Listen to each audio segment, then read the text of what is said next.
The second teaser trailer for the new upcoming Star Trek television show has recently been released during Comic-Con 2016. I wanted to do a video specifically on the design of the ship because it's so different. It's obvious that it really looks nothing like the Federation starships that we're used to seeing in both the movies and shows throughout the series' history. When I first saw this ship, I was sort of shocked. If you're a geek like me, you probably have enjoyed drooling over the shiny eye candy of many of the past starship designs. They're just so sleek. Hey, you might have even grown up with a few models of them floating around your bedroom.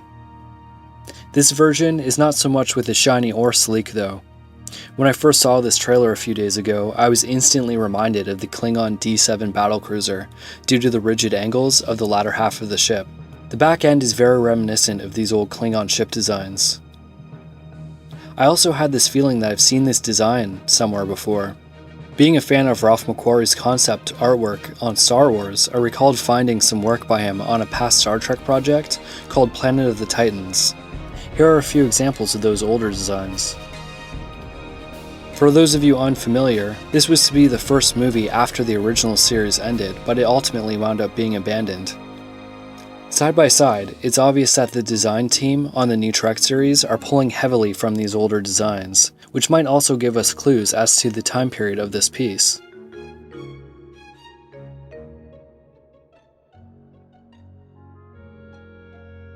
The number on the ship is NCC 1031, which, if the numbers come in a linear fashion, as they appear to, with the exception of legacy ships which are accompanied by a letter, then this is certainly an older era ship.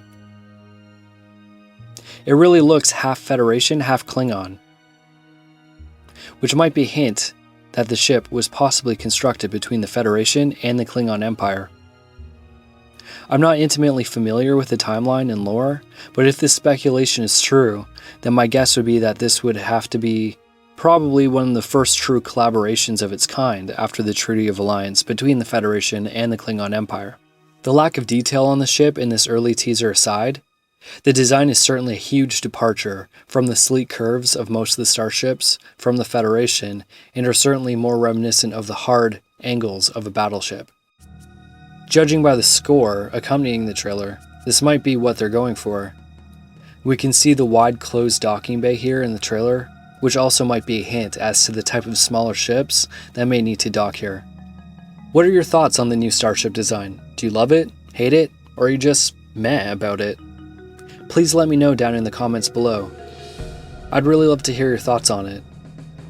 If you like this video, please give it a thumbs up, and if you haven't already, please consider subscribing for more content like this.